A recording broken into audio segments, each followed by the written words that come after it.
Hey guys, आज के video में हम बात करने वाले हैं explanation of URL pattern in Django. इससे पहले हमने देखा था create a function based views. तो पिछले ट्यूटोरियल में हमने एक व्यूज बनाया था जिसको आज हम यूआरएल पैटर्न से कनेक्ट करने वाले हैं, ताकि जो हमारा यूज़र हो, जो कि आपके ब्राउज़र से एक्सेस करता है आपके प्रोजेक्ट को, वो उस यूआरएल को यूज़ करके आपके व्यूज़ से जो भी चीज़ें रिस्पॉन्स में आ रही है उसको ब्राउज़र पे चेक कर सके। तो जो हमारा फंक्शन बेस्ड व्यूज था वो समथिंग कुछ ऐसा दिखता था, जहाँ पे आप देख सकते हैं ये इसका डेफिनेशन, फंक्शन का डेफिनेशन डीईएफ हेलो रिक्वेस्ट और रिटर्न यहाँ से एचटीटीपी रेस्पॉन्स कर रहे थे हेलो वर्ल्ड का। जहाँ पे हमने आपको एक यूआरएल भी बना के दिखाया था कि इसका आउटपुट कैसा आएगा। ठीक है, और आज हम दिखाने वाले हैं कि हम एक्सप्लेन भी करेंगे साथ में कि यूआरएल पैटर्न क्या होता है, उसमें क्या क्या चीज़ें यूज़ होती है और वो किस तरह से हमारे व्यूज से कनेक्ट होता है। तो यहाँ पे how does the URL pattern system work, कि हमारा जो यूआरएल पैटर्न है वो कैसे वर्क करता है। तो the URL pattern system is based on regular expression, जो कि किस पे, रेगुलर एक्सप्रेशन पे बेस्ड होता है। ए regular expression is a pattern that describe A set of string, जहाँ पे सेट ऑफ स्ट्रिंग होते हैं जो कि आपके यूआरएल पैटर्न को डिस्क्राइब करते हैं रेगुलर एक्सप्रेशन को यूज़ करके। In the context of Django URL pattern system a regular expression is use to match a URL. और रेगुलर एक्सप्रेशन क्या करता है, आपके यूआरएल से मैच करवाता है। ठीक है, here is an example of URL pattern that maps a hello URL to the hello view we defined earlier, जहाँ जो कि हमने आपको पहले भी दिखाया था कि ये कैसे हमारे व्यूज़ को जोड़ता है। तो ये हमारा यूआरएल है। यूआरएल का कोड आपको कुछ ऐसा ही दिखेगा, urls.py, जो मैं आपको पहले भी दिखा चुका हूँ। ठीक है, तो यहाँ पे फिर है this URL pattern is defined in a urls.py file your Django application. It consists a path of object that takes two arguments, the URL pattern to match hello and the view function to call views.hello। तो यहाँ पे क्या है कि आप ये एक something ऐसा कुछ दिखने वाला है, जहाँ पे आपको फर्स्ट जो रहेगा वो हमारा राउटर होगा और सेकंड जो होगा वो हमारा व्यूज़ का फंक्शन होगा कनेक्शन के लिए, और थर्ड जो होता है वो हमारा नेम होता है, जो कि हम यूआरएल का एक यूनिक नेम डिफाइन करते हैं। ठीक है, तो ये होता है हमारा यूआरएल का, जो कि कोड इसका ऐसा दिखता है। मेन इसका वर्क क्या है मैं ये आपको बता दूं कि जब भी कोई वेब का जो पेज है, जैसे वो मुझे दिख रहा है, तो वो किसी न किसी यूआरएल से दिख रहा है। ठीक है, जैसे कि अभी यहाँ पे पंजवानी tutorials.com है, और इसके बाद आपको अबाउट इस तरह से कुछ पैरामीटर्स पास किए हुए हैं। तो ये जो अबाउट है ये हमारा यूआरएल है, और इस यूआरएल को राउट करके इसके व्यूज से कनेक्ट किया गया है, ताकि इस यूआरएल के थ्रू इसको एक पेज दे सके जो कि आपके ब्राउज़र पे लोड होता है, और वो पेज हम यूज़र को दिखा पाते हैं। तो इसमें यूआरएल का इम्पोर्टेंट रोल होता है कि वो बीच में एक कनेक्टर की तरह काम करता है। जब हम इस यूआरएल को कॉल करते हैं तो हमारे व्यूज़ के पास जाता, वहाँ से वो कुछ लॉजिक्स वगैरह प्रोसेस करके वो हमारे एचटीएमएल पे रिफ्लेक्ट कर देता है, जिससे कि हमें यूआई दिख पाता है एक प्रॉपर वे में। ठीक है, तो मैं आपको कोड पे भी ले चलता हूँ। उससे पहले मैं आपको दिखा दूँ कि यूआरएल के अलग-अलग लिखने के तरीके हैं। जैसे कि फर्स्ट वे जो है ये आपका फंक्शन, एक ऐसा फंक्शन जो कि बिना पैरामीटर का पास हो रहा है। ठीक है, और दूसरा जो है उसके साथ कुछ पैरामीटर्स भी पास हो रहे हैं। यहाँ पे लिखा हुआ है कैप्चरिंग यूआरएल पैरामीटर्स। तो यहाँ पे क्या हो रहा है कि हमारा जो ये फंक्शन है वो पैरामीटर के साथ कुछ ऐसे लिखते हैं, जैसे यहाँ प्रोफाइल में यूज़र नेम है ना। तो अगर मैं बाय डिफ़ॉल्ट ऐसा लिखूँ तो यहाँ से एक स्ट्रिंग पास होता है, जो कि हमारा एक एज अ पैरामीटर हम कहाँ से भेज सकते हैं, इसके थ्रू भेज सकते हैं। जैसे यहाँ पे अभी लिखा हुआ है अबाउट, और यहाँ से कुछ पैरामीटर पास हुए। तो ये पैरामीटर जो है ये जावास्क्रिप्ट का पैरम्स के थ्रू जाता है, जो कि गेट मेथड्स के थ्रू हम एक्सेस कर सकते हैं। बट वैसे पैरामीटर जो हम यहाँ पे आईडी के फॉर्मेट में लिख दिया, जैसे मैंने 12 लिख दिया, क्वेश्चन मार्क के बाद वाली चीज़ें तो ये गेट मेथड्स के थ्रू चला जाता है, ये यूआरएल में काउंट नहीं होता। ये एक मेथड के थ्रू हम इस पैरामीटर को एक्सेस कर पाते हैं। पर ये जो फुल है, यहाँ पे आप देख सकते हैं अबाउट नाम से यूआरएल है, और यहाँ से एक डायनेमिक वैल्यू हम लगातार यहाँ से पास करते हैं, ताकि मुझे डिफरेंट डिफरेंट पेज को सेम ही यूआरएल को यूज़ करके दिखाए, और वो सेम ही व्यूज़ को एक्सेस करता। बस उसका ये जो आईडी है वो चेंज हो जाता। जिस आईडी को हम यहाँ डायनेमिक बनाने के लिए क्या करते हैं, यहाँ से एक पैरामीटर पास करते हैं। ठीक है, तो ये मैं आपको कोड करके दिखाऊंगा। वैसे बस आपको यहाँ पे सिर्फ समझना ये है कि ये एक यूआरएल पैटर्न है, जहाँ से हम सिंपल एक फंक्शन को कॉल कर रहे हैं और ये एक यूआरएल पैटर्न है जहाँ पे हम यहाँ पे एक आप देख सकते हैं यूज़र नेम के थ्रू ये एंगुलर ब्रैकेट को यूज़ किया है, जो कि हम यहाँ से डायनेमिक वैल्यू भी पास कर सकते हैं। जो वैल्यू हम पास करेंगे ब्राउज़र से वो वैल्यू उस व्यूज़ को मिलेगा, व्यूज़ उस वैल्यू को यूज़ करके जो भी कैलकुलेशन करना चाहे, जो भी लॉजिक्स अप्लाई करना चाहे वो अप्लाई करेगा और वो रिफ्लेक्ट करके देता है, जो कि हमारे HTML पे दिखता है।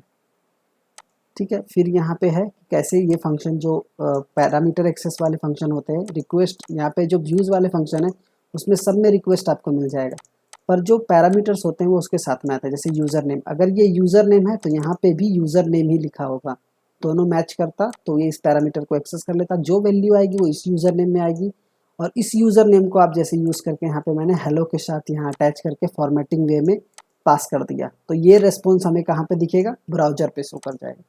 तो ये क्या हो गया, हेलो। अगर मैंने यहाँ से कुछ भी पास किया तो वो क्या होगा, हेलो के साथ यहाँ पे आ जाएगा। ठीक है, जैसे मैंने पास कर दिया वर्ल्ड तो वर्ल्ड आ जाएगा, अगर नाम पास कर दिया पंजवानी तो हेलो पंजवानी आ जाएगा, ऐसा कुछ। अब लास्ट में मैंने क्या किया है, एक डिज़ाइन बनाया है इमेज का, जहाँ पे मैं शो कर रहा हूँ कि किस तरह से एक यूआरएल को क्रिएट किया जा सकता है। ठीक है, तो फर्स्ट स्टेप है क्रिएट अ जेंगो प्रोजेक्ट। सबसे पहले तो आपके पास एक जेंगो प्रोजेक्ट होना चाहिए। सेकंड स्टेप में आपके क्रिएट ए ब्लॉग ऐप, आपके पास एक एप्लीकेशन होना चाहिए। तो उन सब का कमांड यहाँ पे लिखा हुआ है, Django admin start project my project. तो हमने एक प्रोजेक्ट क्रिएट कर लिया। वैसे आपको एक यहाँ पे स्टार्ट ऐप ब्लॉग नाम से एक मैंने ऐप बना लिया। फिर आप देखेंगे थर्ड में configure blog app in the settings dot py।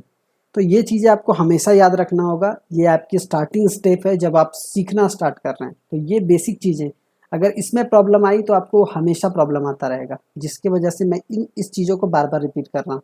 मैंने प्रीवियस ट्यूटोरियल में भी ये create a Django project a blog या तो एप्लीकेशन वगैरह क्रिएट करना दिखा रहा हूँ और वहाँ पे मैं ये जो कमांड्स होते हैं वो पास कर रहा हूँ। आप देखेंगे जब एप्लीकेशन क्रिएट हो गया तो यहाँ पे एक ब्लॉग को क्या किया जा रहा है, सेटिंग्स फाइल के इंस्टॉल्ड ऐप में हम, आप देखेंगे यहाँ पे इंस्टॉल्ड ऐप लिखा हुआ, मैं इसे और जूम कर देता हूँ। इंस्टॉल्ड ऐप्स में जो सेटिंग्स फाइल में होता है वहाँ पे हम अपने ऐप के नाम को कंसिडर करते हैं। जैसे मेरे एप्लीकेशन का नाम क्या है, ब्लॉग, तो मैंने यहाँ पे ब्लॉग डाल दिया और ये सारी चीज़ें पहले से ही कंसिडर की हुई होती है, तो मैंने इस तरह से ब्लॉग पास कर दिया। तो थर्ड प्रोसेस में आ जाता है define a function based views, है ना। तो ये कहाँ पे डिफाइन करना है आपको, व्यूज़ डॉट पी वाई में। तो कहता है open the views dot P Y. ये आपको कहाँ मिलेगा व्यूज़ डॉट पी वाई, ये मिलेगा आपको ब्लॉग एप्लीकेशन में। जैसे ही आप ये कमांड यूज़ करके एप्लीकेशन क्रिएट करते हैं, Python manage dot P Y start app blog, तो ये आपको कहाँ देखने को मिलेगा, आपके प्रोजेक्ट वाले बेसिक फोल्डर में आपको एक ब्लॉग नाम से एप्लीकेशन मिलेगा, उसके अंदर आपको मिलेगा व्यूज़ डॉट पी वाई। ठीक है, उस वहाँ पे आपको इस तरह से एक फंक्शन बनाना है जहाँ पे आप जो HTTP रेस्पॉन्स आपको इंपोर्ट करना होगा, ताकि आप यहाँ पे HTTP रेस्पॉन्स को यूज़ कर पाएँ ब्राउज़र को रेस्पॉन्स सेंड करने के लिए। और ये आपका फंक्शन हो गया DEF हेलो नाम से। हेलो नाम से ये आपका फंक्शन है जो रिक्वेस्ट एक्सेप्ट कर रहा है और फिर रिटर्न HTTP रेस्पॉन्स रिटर्न में दे रहा है हेलो वर्ल्ड, है ना। तो इस तरह से एक फंक्शन बनता है। फिर जब आपका फंक्शन क्रिएट हो गया तो हम URL क्रिएट करते हैं इस फंक्शन को कनेक्ट करवाने के लिए यूजर से। तो हम URL कैसे डिफाइन करते हैं, मैंने अभी आपको जस्ट बताया कि आपके URL पैटर्न्स में ये पाथ डला हुआ होता है, नंबर्स ऑफ पाथ होते हैं। जितने व्यूज़ फंक्शन है, व्यूज़ फंक्शन जो कि हमें ब्राउज़र को अटैच करना है, ब्राउज़र पे मुझे कुछ रिफ्लेक्ट करना है, तो उसके लिए मुझे URL बनाना पड़ता। तो इसका जो URL का राउट जो है वो क्या है, हेलो स्लैश, ऐसा ही कुछ लिखाता है हमेशा। जैसे कि मैंने दिया हेलो स्लैश, आप नाम चेंज कर सकते। हमारे फंक्शन का नाम यहाँ बीच में आता, जहाँ पे मैंने व्यूज़ से इंपोर्ट किया, हमारा फंक्शन व्यूज़ में रखा है तो व्यूज़ डैट हेलो, है ना। तो ये मेरे फंक्शन का नेम हो गया और लास्ट हो गया एक यूनिक नेम पास करना। ये URL का यूनिक नेम क्या है, वैसे तो ये भी नेम यूनिक ही रहेगा, नहीं तो वो कंफ्यूज कर जाएगा कि उसे किस फंक्शन के पास जाना है ना। तो ये दोनों नेम यूनिक होते, बट हम पाथ का एक नाम असाइन करते जो हेलो के नाम से। ठीक है, और इसका यूज़ हम कर सकते हैं जब रिडायरेक्ट करते हैं हम अपने पेज को, तो ये हम बाद में देखेंगे। अभी ये दोनों का यूज़ ज़्यादा है कि फर्स्ट हमें एक राउट देना पड़ता है, डिफाइन करना पड़ता है और एक फंक्शन को अटैच करना पड़ता, ताकि जब इस राउट को URL कॉल करे, ब्राउज़र का जो URL होता है वो कॉल करे सर्चिंग वाला URL, तो वो मुझे इस फंक्शन के पूरे जो भी समथिंग वर्किंग है उसको रिफ्लेक्ट करके एक रेस्पॉन्स जनरेट करे। और फाइनली आपको रन करना है प्रोजेक्ट को Python manage dot P Y run server.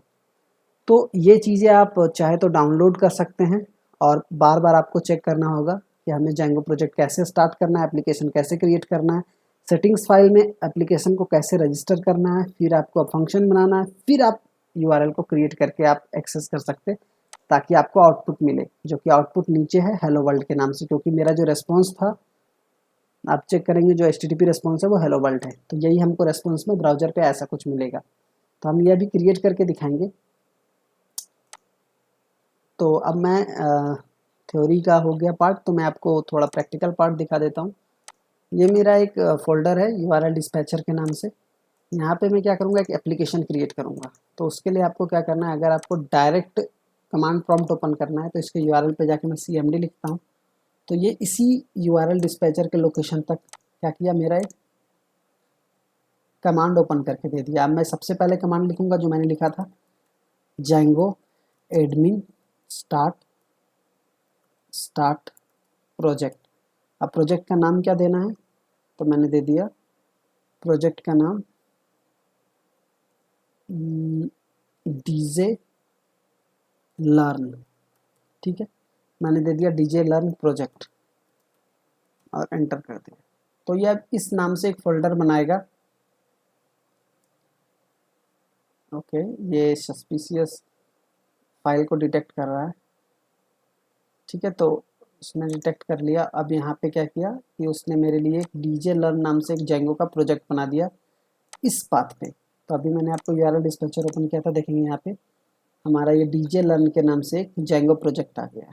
और इसके अंदर जो फाइल मैंने आपको बताई थी कि आपको एक आउटर सेम इसी नाम से आपको आउटर में एक प्रोजेक्ट ये फोल्डर मिला DJ लर्न प्रोजेक्ट, और इसके अंदर सेम नेम से DJ लर्न प्रोजेक्ट होता और उसके अंदर एक manage.py फाइल होती। और इस प्रोजेक्ट के फाइल के अंदर जो होता वो आपके सामने ये सारी फाइल्स होती हैं जो हम पहले भी डिस्कस कर चुके हैं। अब इस URL में हम URLs क्रिएट करने वाले हैं। ठीक है, हम नेक्स्ट देखेंगे। तो फर्स्ट प्रोसेस में था कि मुझे रन करना है प्रोजेक्ट स्टार्ट का कमांड। फिर मुझे क्या रन करना था, मुझे रन करना था पाइथन manage.py। सॉरी, सबसे पहले आपको स्विच करना है अपने प्रोजेक्ट के डायरेक्टरी तक। जो मेरा प्रोजेक्ट है वो DJ लर्न प्रोजेक्ट है, तो हम क्या करेंगे, यहाँ तक स्विच करेंगे। तो मैंने CD अपने प्रोजेक्ट के अंदर स्विच कर गया इस लोकेशन को। जैसे इंटर किया तो चला गया। अब अगर मैं लिखूँ पाइथन, या तो py लिख सकते हैं आप, manage.py और स्टार्ट ऐप। जैसा कि बताया कि फर्स्ट आपको प्रोजेक्ट क्रिएट करना है, फिर आपको प्रोजेक्ट तक स्विच करना है जहाँ पे आपका प्रोजेक्ट फोल्डर है। उसके बाद आपको एप्लीकेशन क्रिएट करना है। जैसे मेरे एप्लीकेशन का नाम हो गया ब्लॉग नाम से, या तो लर्निंग ऐप नाम से मैं रख देता हूँ, लर्निंग ऐप। ठीक है, जैसे मैंने एप्लीकेशन क्रिएट किया, अब ये मेरे प्रोजेक्ट के अंदर एक ऐप क्रिएट करेगा। आप देखेंगे अभी यहाँ पे एक manage.py था और दूसरा ये था, ये दोनों फोल्डर थे। अभी एक लर्निंग ऐप के नाम से आया जहाँ पे आपको ये सारी फाइल्स को देखने को मिलेगा, जहाँ पे any.py, admin.py, apps.py, models.py, test.py और views.py होगा। तो जो हमारा फंक्शन बनेगा, जो हेलो नाम से एक फंक्शन था, वो यहाँ पे बनने वाला है। मतलब जो हम एप्लीकेशन क्रिएट किए, ऐप में क्या होता है, हमेशा छोटे छोटे फंक्शंस लिखे जाते हैं। तो ये मेरे ऐप के व्यूज़ में हम फंक्शन लिखेंगे और इसको अटैच करेंगे अपने प्रोजेक्ट के URL से। जो URL होगा वो मेरे प्रोजेक्ट वाले फोल्डर में होगा। तो यहाँ पे URL है, इसको अटैच करें। इसको मैं किसी एडिटर से ओपन कर लेता हूँ। जैसे मैं ओपन करूँगा यहाँ पे पाइचाम से, और इसे मैं क्लोज कर देता हूँ क्योंकि मेरा प्रोजेक्ट क्रिएशन कंप्लीट हो गया है यहाँ से। तो अब जो टर्मिनल यूज़ करेंगे कमांड प्रॉम्प्ट, वो हम इसका यूज़ करेंगे, पाइचाम का। तो आप पाइचाम में देख सकते हैं यहाँ पे DJ लर्न प्रोजेक्ट के नाम से है। ये आउटर फोल्डर है, ये इनर फोल्डर है, और यहीं पे manage.py है। जहाँ पे manage.py फाइल है वहीं से हमारा कमांड रन होता है, क्योंकि manage.py जो होता है वो हमारा कमांड लाइन के आर्ग्यूमेंट को एक्सेस करता है। ठीक है, अब आप देखेंगे जो मेरा URL है, सॉरी, जो मेरा कमांड प्रॉम्प्ट है वो मेरा प्रोजेक्ट के लोकेशन तक ओपन है, DJ लर्न प्रोजेक्ट, जो कि आउटर फोल्डर है यहाँ तक। अब इसके अंदर manage.py है, तो हम यहाँ से manage.py को डायरेक्ट एक्सेस कर पाएंगे। तो सबसे पहले मैंने आपको बताया, मैं फिर से रिपीट कर दूँ, प्रोजेक्ट को क्रिएट करना जिसका कमांड था Django admin स्टार्ट प्रोजेक्ट और प्रोजेक्ट का नाम। दूसरा था आपको इस लोकेशन तक स्विच करना। वैसे अगर आप डायरेक्ट वहाँ से एडिटर ओपन करते और टर्मिनल ओपन करते तो ये डायरेक्ट आपको प्रोजेक्ट के लोकेशन तक ही ले जाएगा। वैसे अगर आप कमांड प्रॉम्प्ट यूज़ कर रहे हैं तो आपको डीजे लर्न प्रोजेक्ट के लोकेशन तक जाना होगा, सीडी करके, सीडी उस प्रोजेक्ट का नाम, तो आप स्विच कर जाएंगे। उसके बाद मैंने क्या क्रिएट किया, मैंने एप्लीकेशन क्रिएट किया। एप्लीकेशन क्रिएट के लिए जो कमांड था वो क्या था, Python manage.py start app learning app के नाम से मेरा जो एप्लीकेशन का नाम था। आप अपने अकॉर्डिंग एप्लीकेशन का नाम रख सकते हैं। जब एप्लीकेशन क्रिएट हो गया तो सबसे पहले आपको जो इनसाइड फोल्डर है, जो सेम नाम से आपको दिख रहा होगा, डीजे लर्न प्रोजेक्ट आपका प्रोजेक्ट का नाम है, उसी नाम से एक इनर प्रोजेक्ट, ये इनर फाइल बना है, फोल्डर बना है, वहाँ पे आपको settings.py फाइल मिलेगा। आपको इसको ओपन करना है और यहाँ पे जो भी आपने एप्लीकेशन क्रिएट किया ये इंस्टॉल्ड ऐप में रजिस्टर करना है। यही मैंने तब भी बताया था, इंस्टॉल्ड ऐप में, जहाँ पे ऑलरेडी आपके admin, auth, content type, session, messages, static files वगैरह ऑलरेडी हैं। वहाँ पे आपको क्या करना है, अपने एप्लीकेशन को रजिस्टर करना है जिस नाम से आपने बनाया। जैसे मेरा था लर्निंग ऐप, तो जो भी स्पेलिंग है ध्यान से देख के आपको ये अपनी स्पेलिंग को लिख देना है, लर्निंग ऐप। तो लर्निंग ऐप के नाम से मैंने यहाँ पे अपने एप्लीकेशन को रजिस्टर कर दिया। नेक्स्ट स्टेप था, जैसे ही आपका ये क्रिएट हुआ, अब आप क्या कर सकते हैं, आपका जो ऐप है वो आपके प्रोजेक्ट से कनेक्ट हो गया। अब आपको क्या करना है, views.py ओपन करना है। views.py आपको कहाँ मिलेगा, views.py आपको देखने को मिलेगा ऐप के अंदर, जो कि हम पहले डिस्कस कर चुके हैं ये सारी चीज़ें। अगर आपको समझ में नहीं आ रहा है तो आप प्रीवियस वीडियो को भी फॉलो कर सकते हैं। तो यहाँ देखेंगे ये मेरा इनसाइड प्रोजेक्ट नेम से फोल्डर है, जिसके अंदर आपको क्या क्या मिल रहा है, asgi.py सेटिंग्स urls wsgi, ये आपका फोल्डर प्रोजेक्ट फोल्डर है, और ये आपका जो है ये ऐप फोल्डर है। ठीक है, तो यहाँ पे आपको ये सारी फाइल्स मिल रहे हैं, जहाँ पे आपको यूज़ क्या करना है, views.py फंक्शन क्रिएट के लिए। तो जैसे मैंने लिखा def और hello नाम से, जहाँ जो मैंने वहाँ यूज़ किया था, और यहाँ पे मैंने रिक्वेस्ट पास किया। ये हम पहले भी बात कर चुके हैं कि एक फंक्शन बेस्ड व्यूज़ कैसे बनता है। तो ये हमारा फंक्शन बेस्ड व्यू मैं क्रिएट कर रहा हूँ, रिटर्न, और यहाँ से हम पास करेंगे HTTP रेस्पॉन्स को, रेस्पॉन्स, और HTTP रेस्पॉन्स में मैंने पास कर दिया हेलो वर्ल्ड। ठीक है, मैं ऐसा समथिंग कुछ लिख देता हूँ, हेलो वर्ल्ड, ताकि ये मुझे ब्राउजर पे देखने को मिले हेलो वर्ल्ड। ठीक है, अभी HTTP रेस्पॉन्स यहाँ पे इंपोर्ट नहीं हो रहा है, तो मैं इसे इंपोर्ट कर देता हूँ, जो कि होता है कैसे इंपोर्ट, django.http रेस्पॉन्स से। तो इसको मैंने क्या किया, HTTP रेस्पॉन्स को यूज़ करने के लिए जब भी आप कुछ लाइब्रेरी वगैरह या मॉड्यूल वगैरह यूज़ करते हैं तो आपको इंपोर्ट करना होता है, नहीं तो वो एरर शो करता है। तो मैंने यहाँ पे एक फंक्शन क्रिएट कर लिया, और जहाँ पे मैंने HTTP रेस्पॉन्स को यूज़ किया और इसको मैंने यहाँ पे इंपोर्ट किया इस तरह से, django.http import HTTP रेस्पॉन्स। तो इस रेस्पॉन्स के थ्रू बस मैं हेलो वर्ल्ड को सेंड कर सकता हूँ ब्राउजर तक, और ये फंक्शन कॉलिंग है। अब ये फंक्शन कॉलिंग तभी कॉल होगा जब हम URL का यूज़ करेंगे। ठीक है, तो मेरा आज का जो मेन वीडियो था वो URL पे ही था, कि हमें URL में क्या देखना है। अब आप देखेंगे जैसा मैंने आपको वहाँ शो किया था, यहाँ पे आपको दो चीज़ें देखने को मिल रहा है जो इंपोर्ट किया हुआ है, एक एडमिन और एक पाथ। एडमिन आपको बाय डिफ़ॉल्ट यहाँ पे कंसीडर मिलेगा, क्योंकि आप डायरेक्ट एडमिन के जो बाय डिफ़ॉल्ट पैनल होते हैं वो आप उसको एक्सेस कर सकते हैं इस URL के थ्रू, admin/। ठीक है, जैसे ही आप ये डालेंगे तो ये एडमिन साइट पे ले जाएगा, जो जैगो का एडमिन पहले से बनाया रहता है। ठीक है, और यहाँ पे मैंने एक पाथ कंसीडर किया हुआ है, जो कि आप इस पाथ को यूज़ कर रहे हैं, तो इसको भी हमने यहाँ पे इंपोर्ट किया है किससे, django.urls से। तो मैं क्या करूँगा, मैं अपने लिए एक पाथ बनाऊँगा। मैंने एक पाथ बनाया और उसको एक राउट दिया। अब मेरा फंक्शन का नाम हेलो है, तो मैंने हेलो ही रख लिया, वैसे आप कुछ भी रख सकते हैं। मैंने हेलो रखा, फिर स्लैश देना है। उसके बाद आपको यहाँ पे फंक्शन का नाम लिखना है। फर्स्ट जो होगा आपका राउट का नाम, जो कि URL कहाँ पे यूज़ होने वाला है, ब्राउज़र पे। जो ये हेलो को कहाँ पे यूज़ करेंगे, ब्राउज़र के URL में। और यहाँ पे आपको पास करना है फंक्शन का नेम। तो हमारा फंक्शन का नेम क्या है, हेलो।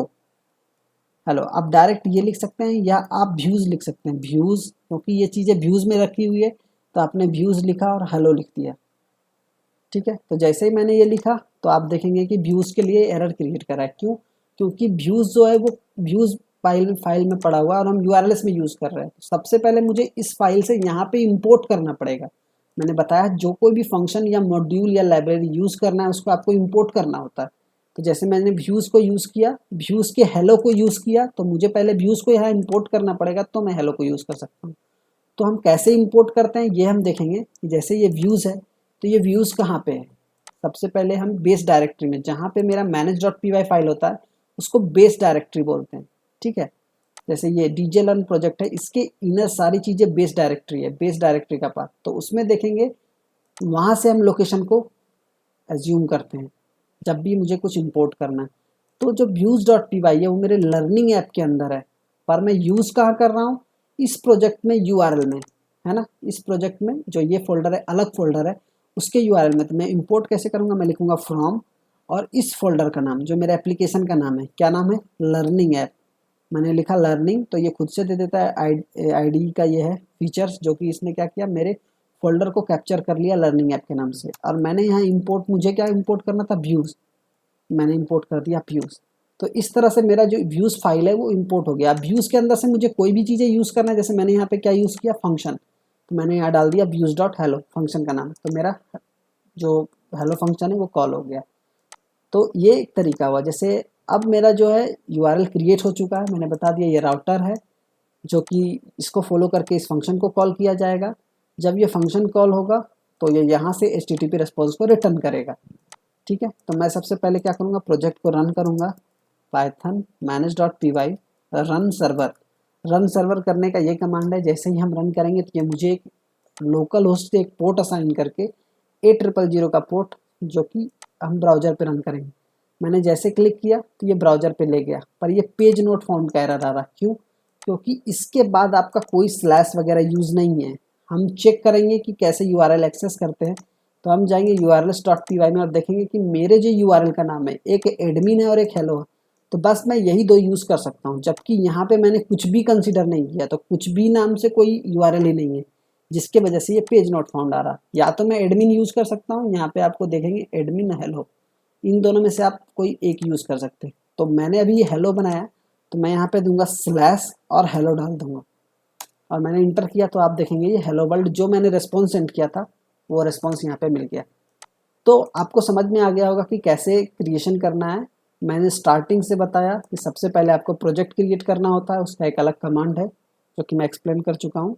मैं आपको फिर से एक बार दिखाऊंगा। फिर यहाँ पे मैंने क्या किया, इसके जस्ट बाद आपको, जैसे ही आपने प्रोजेक्ट क्रिएट किया, आपको प्रोजेक्ट के लोकेशन तक नेविगेट करना है, ठीक है। जैसे CD और उस प्रोजेक्ट का नाम लिखा तो आप उस प्रोजेक्ट के फोल्डर में चले जाएंगे। फिर वहाँ पे आपको manage.py फाइल मिलेगा, तो आपको क्या करना है, ऐप क्रिएट करना है लर्निंग ऐप के नाम से। मेरा एप्लीकेशन है, आप कोई भी नाम से यूज़ कर सकते हैं। जब ये ऐप क्रिएट हो गया तो आपको सेटिंग्स फाइल में ऐप को रजिस्टर करना है, जहाँ पे आपका एक इन्वायरमेंट वेरिएबल होगा इंस्टॉल्ड ऐप्स के नाम से, जैसे कि मैंने यहाँ पे लर्निंग ऐप को यहाँ पे रजिस्टर किया वैसे ही। फिर आपको क्या करना है, जैसे ही आप लर्निंग ऐप को रजिस्टर करेंगे उसके जस्ट बाद आपको ऐप में जाना है और views.py में एक व्यूज़ बनाना है, जिसके रेस्पॉन्स को आपको ब्राउज़र पे भेजना है। तो मैंने यहाँ से रिटर्न HTTP रेस्पॉन्स किया और उसके थ्रू यहाँ से हेलो वर्ल्ड चला गया, ठीक है। अब जैसे ही व्यूज़ क्रिएट हुआ तो अब इस व्यूज़ को एक्सेस करने के लिए आपको URL बनाना होता है। तो जब मैंने URL बनाया तो ये राउटर को यूज़ करके मैंने कॉल किया, और ये इसको जैसे ही कॉल किया तो इस पाथ ने यहाँ पे वैल्यू सेंड किया और ये फंक्शन कॉल होने के लिए चला गया। जो भी यहाँ से मिला वो रिटर्न कर दिया कहाँ, ब्राउज़र को। तो ये पूरा URL का वर्किंग है, जो कि मैंने आपको अच्छे से एक्सप्लेन कर दिया है यहाँ पे, और इस तरह से मुझे कुछ आउटपुट मिलेगा। अब मैं बताऊंगा कि किस तरह से URL से पैरामीटर पास करना है। या तो आप सेम ही फंक्शन को यूज़ करके, जैसे आप देखिए मैं इसे छोड़ देता हूँ, मैं दूसरा एक फंक्शन क्रिएट करता हूँ। जैसे मैंने बनाया लर्न DJ, एक फंक्शन बनाया जहाँ से मैंने रिक्वेस्ट पास किया, और इस फंक्शन में मैं पैरामीटर यूज़ करता हूँ। जैसे मैंने पैरामीटर का नाम रख दिया कोर्स, ठीक है, कोर्स रख दिया, और यहाँ से रिटर्न करेंगे ये HTTP रेस्पॉन्स को।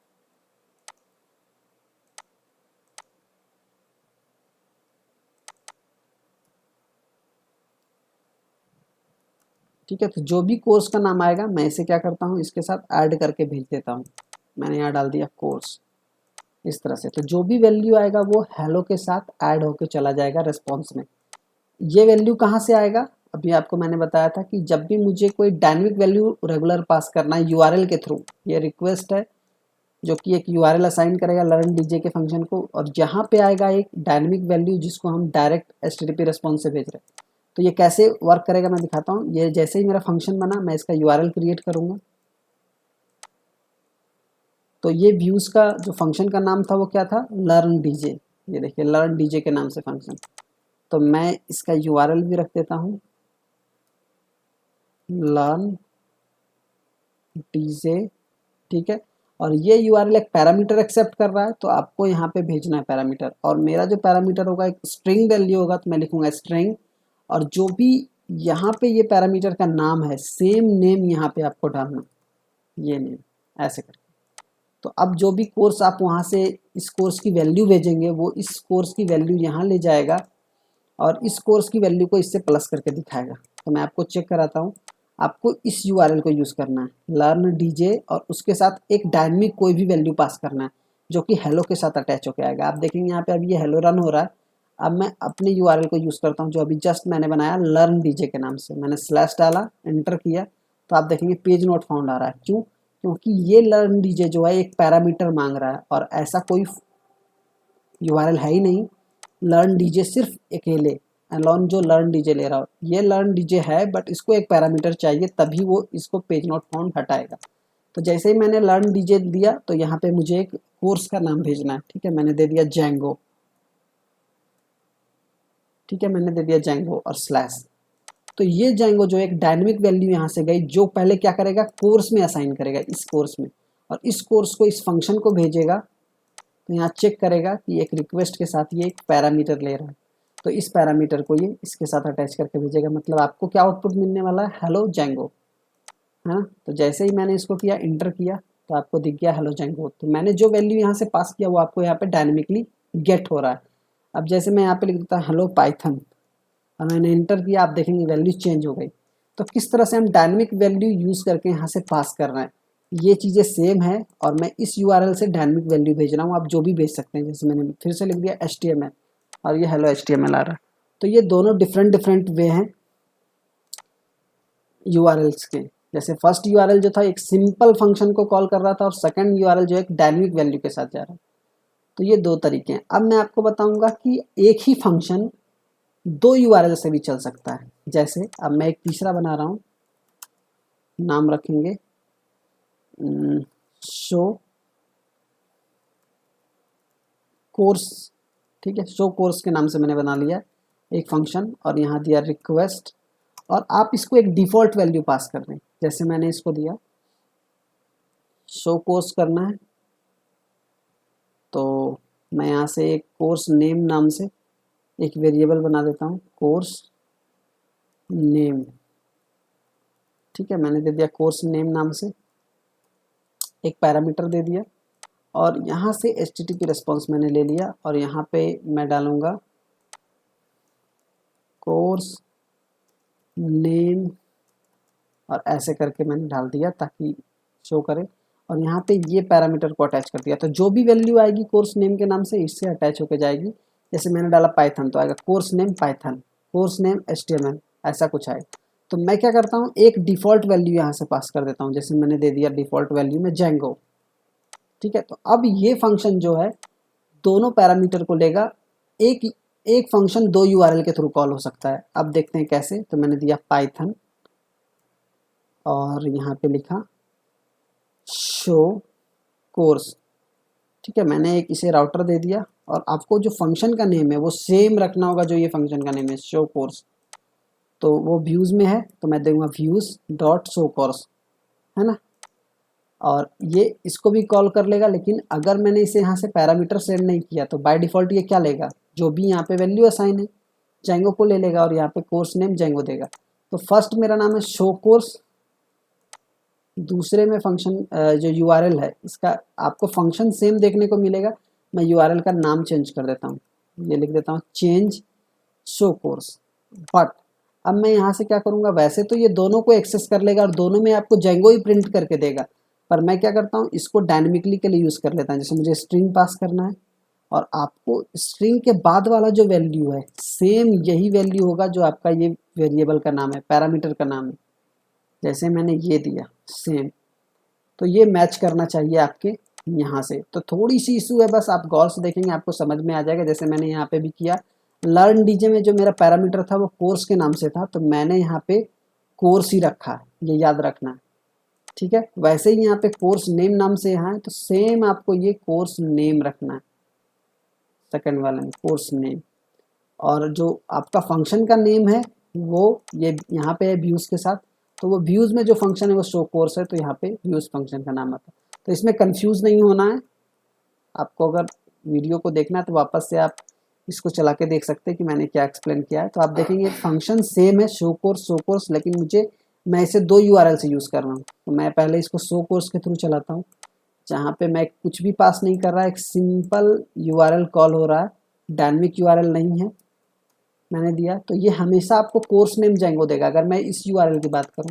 और यहाँ से अगर मैं शो कोर्स के थ्रू कुछ भी लिखता हूँ तो ये क्या दे रहा है, पेज नोट फाउंड दे रहा है। क्यों? क्योंकि शो कोर्स में आपका कोई भी डायनेमिक वैल्यू एक्सेप्ट करने के लिए तैयार नहीं है, तो शो कोर्स इसको सिंपल ही चाहिए, है ना। शो कोर्स आपका कॉल नहीं कर सकता डायनेमिक वैल्यू जब तक आप उसे डिफाइन ना कर दें। आपका जो कोर्स का नाम क्या है, जो जो डायनेमिक वैल्यू एक्सेप्ट करेगा सेम के लिए, शो कोर्स के लिए, उसका नाम है चेंज शो कोर्स, है ना। तो आपको इस यूआरएल को यूज़ करके अगर आप डायनेमिक वैल्यू पास करते हैं तो ले लेगा। अब जैसे इस यूआरएल को अगर आप डायरेक्ट कॉल करते हैं बिना पैरामीटर के थ्रू, तो ये एरर देगा, क्योंकि ये पैरामीटर एक्सेस करेगा ही करेगा। जैसे ही मैंने किया ये, तो ये चेंज शो कोर्स को नहीं ले रहा। क्यों? क्योंकि चेंज शो कोर्स एक पैरामीटर का डिमांड कर रहा है, तो इसको एक पैरामीटर तो चाहिए चाहिए, एक वैल्यू तो यहाँ से पास करना ही होगा। जैसे मैंने किया यहाँ से HTML, और जैसे ही वैल्यू पास किया ये रन हो गया। कोर्स नेम के साथ ये जो यहाँ से मैंने ये HTML पास किया उसको ये अटैच करके शो कर दिया। यहाँ आप जैसे ही वैल्यू चेंज करेंगे वैल्यू चेंज होके शो करेगा। Course name Python, correct. और जेंगो तो वहाँ था ही, तो जेंगो। तो ये हो गया क्या कि हमने एक फंक्शन को 2 यूआरएल से यूज़ किया और दोनों की अलग फंक्शनलिटी थी। आप अगर चाहें तो इसी को 2 यूआरएल डिफरेंट बना ले, कॉल कर ले, ऑफकोर्स सेम फंक्शन कॉल होगा, सेम फंक्शनलिटी होगी। पर यहाँ पे मेरा ये बताना था कि एक डिफ़ॉल्ट वैल्यू मैंने दिया, और डिफ़ॉल्ट वैल्यू के लिए अगर मैं पैरामीटर ना भी दूँ तो वो उस डिफ़ॉल्ट वैल्यू के साथ कोर्स नेम को अटैच करके प्रिंट करवा दिया। और दूसरे में मैंने पैरामीटर पास किया तो वो इस डिफ़ॉल्ट पैरामीटर को चेंज करके, इस कोर्स के नेम को चेंज करके यहाँ से प्लस करके भेज रहा। तो एक फंक्शन और मैंने 2 पैरामीटर बना। थोड़ा सा कंफ्यूजन क्रिएट कर रहा हो तो आप वीडियो को 1 से 2 बार देखें, आपको चीज़ें समझ में आ जाएगी। और अगर आपको कुछ इशू होता है तो आप इसको फॉलो करें जो मैंने डिज़ाइन किया है, ये इस पूरे कॉन्सेप्ट को फॉलो करें। Don't forget to creating URL in Django. तो आपको हमेशा ये याद रहेगा कि कैसे यूआरएल वगैरह क्रिएट करते हैं। ठीक है, तो आज के लिए बस इतना ही था। मिलते हैं नेक्स्ट वीडियो में। Till then keep learning and keep exploring. Thanks for watching.